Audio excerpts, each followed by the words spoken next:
Attention au départ. S'il y a un élément indissociable de tout voyage en train, ce sont ces gros cailloux que l'on voit sous et le long de la voie ferrée. À quoi servent-ils? Et comment ce lit de pierre ne s'effondre-t-il pas sous le poids d'un train en marche? Beaucoup de questions, mais nous avons toutes les réponses dont tu as besoin. Comment est fabriqué le ballast? Pour commencer, ce lit de pierre a un nom, le ballast de la voie ferrée. Il joue un rôle très important. Les trains transportent environ 40% du fret dans le monde. Ils ont donc besoin d'une voie ferrée en bon état et construite avec précision.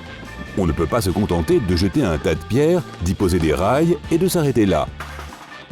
L'épaisseur de la couche de ballast dépend souvent des conditions dans lesquelles elle est construite, du terrain et de la quantité ou du type de trafic que la voie ferrée va recevoir. Il est généralement posé à une profondeur d'environ 25 cm, puis rempli jusqu'au sommet des traverses.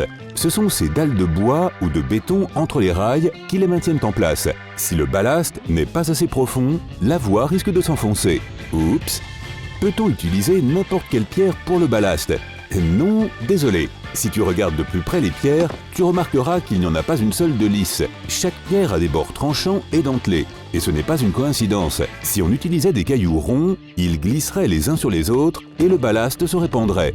Ce ne serait pas une bonne chose, puisque le principe de base est d'apporter un soutien et une solidité à la voie. Donc, pour éviter ce désagrément, le ballast est fait de gravier broyé, ce qui permet aux bords tranchants de s'emboîter les uns dans les autres, un peu comme un puzzle. De plus, dans les sections de ballast fraîchement posées, les limites de vitesse sont toujours abaissées. Cela donne aux roches le temps de se tasser complètement. D'accord, mais à quoi sert le ballast? Tu sais maintenant que ce gravier sert de support au chemin de fer, mais ce n'est pas tout. Les chemins de fer sont exposés à beaucoup d'éléments extérieurs qui les usent rapidement. Les fortes pluies peuvent provoquer des inondations, les vibrations peuvent les détruire, et le stress dû à la chaleur et au frottement les fait se dilater et se contracter. Ils peuvent également être envahis par les mauvaises herbes. Le ballast est un moyen de protéger le chemin de fer contre tous ces éléments. Il facilite le drainage et empêche la voie d'être inondée. Il absorbe les vibrations, maintient la dilatation thermique à un niveau minimum et empêche les plantes de pousser par-dessous. Tout comme les trains et les voies eux-mêmes, le ballast doit être entretenu et nettoyé régulièrement. Si les pierres sont recouvertes de trop de boue et de crasse, elles n'évacueront pas l'eau aussi efficacement.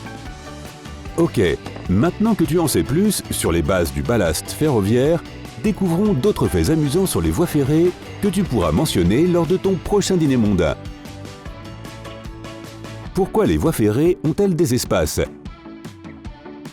On ne parle pas de l'espacement entre les dalles de bois ou de béton. Tu te souviens comment on les appelle? Des traverses, bravo! Quoi qu'il en soit, on parle des espaces entre deux sections de voie. N'y a-t-il pas un risque de déraillement du train? Bien sûr que non.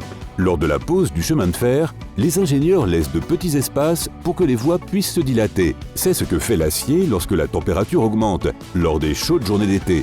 La dilatation peut également être causée par le frottement du train en marche. Si on ne laissait aucun espace, les rails se dilateraient et se déformeraient, ce qui finirait par les rendre dangereux à l'usage. Comment les chemins de fer sont-ils protégés contre la rouille? La rouille sur les voies ferrées est causée par l'humidité, le gel et le sel de déneigement. Ce sont les facteurs que l'on ne peut pas éviter complètement lorsque l'on entretient des rails, mais il existe des moyens de protéger les voies contre les dommages causés par la rouille, ou du moins de ralentir le processus. Lors de la construction du chemin de fer, on choisit de l'acier de haute qualité, car il est moins sujet à la corrosion. En outre, grâce au frottement constant, la face supérieure du rail reste polie et sans rouille. Mais que se passe-t-il si la face intérieure se corrode avec le temps? C'est exactement pour ça que l'on procède à des inspections régulières. Toutes les voies sont surveillées, et quand il est temps d'en remplacer une partie ou la totalité, ça doit être fait rapidement. On peut toutefois voir des rails particulièrement rouillés aux endroits où les trains ne passent plus ou ne passent que très rarement.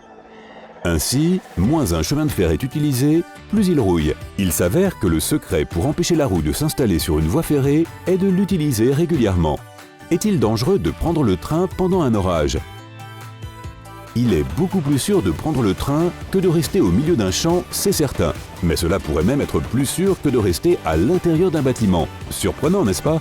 Un train n'est rien d'autre qu'un gros morceau de métal qui se déplace sur deux bouts de métal. Mais si tu sais pourquoi les avions ne sont pas endommagés par la foudre, alors tu dois être un habitué de la chaîne sympa. Et tu dois aussi savoir que les avions agissent comme une cage de Faraday géante. C'est la même chose avec les trains, et cela fonctionne de la façon suivante. La cage protège l'intérieur du train des champs électromagnétiques, donc de la foudre, en redirigeant le courant vers l'extérieur. Ainsi, même si la foudre frappe un train, tu seras en sécurité à l'intérieur, même si tu as une fourchette dans les mains. Sinon, cela pourrait être une expérience choquante. Pourquoi les trains changent-ils de voie pendant qu'ils roulent? La réponse est évidente. Parfois, la voie se divise et ils doivent choisir une direction. Mais il y a quelque chose de plus surprenant. Parfois, deux trains circulent sur la même voie et l'un d'eux doit passer pour que l'autre puisse passer à son tour. Cet aiguillage permet de fluidifier le trafic plus efficacement. L'aiguillage doit être effectué en douceur car la majorité des déraillements de train se produisent lorsqu'un train change de voie. La plupart du temps, le processus est si minutieux que les passagers ne le remarquent même pas. Qu'est-ce qu'un cœur d'aiguillage? Un cœur d'aiguillage est le point où les rails gauche et droit se croisent à un aiguillage. D'ailleurs, si tu le regardes du dessus, tu verras qu'il ressemble exactement aux pattes d'une grenouille. La taille et le style de ces cœurs varient en fonction du degré de la courbe. Ils sont numérotés en fonction de la taille de l'aiguillage. Les numéros les plus élevés correspondent à des cœurs plus gros et à des courbes plus douces. Pourquoi les trains utilisent-ils si souvent leur klaxon? Ce n'est évidemment pas pour s'amuser ou pour divertir les passagers. Les trains klaxonnent pour toute une série de raisons de sécurité et c'est pour cela aussi qu'ils utilisent un klaxon géant. L'air comprimé est soufflé le long d'une plaque de métal, ce qui provoque des vibrations. Cette vibration produit des ondes sonores qui traversent le klaxon et sont souvent amplifiées par celui-ci. Tous les sons émis par le train ont une signification particulière, mais l'objectif principal est d'informer ou d'alerter les gens ou les animaux que le train arrive.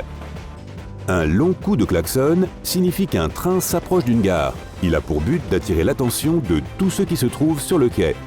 Deux longs coups de klaxon signifient que les freins ont été libérés et que le train commence à avancer. Plusieurs sifflements longs signifient que le train s'approche d'un passage à niveau. En d'autres termes, si tu t'y trouves, ne traverse pas les voies. Une série de sifflements courts se fait entendre lorsque les véhicules ou du bétail se trouvent sur les voies et qu'ils doivent s'écarter du chemin. Et juste pour te donner une idée, pour un train de marchandises qui roule à 90 km/h, il faut une longueur de plus de 18 terrains de football pour faire un arrêt complet.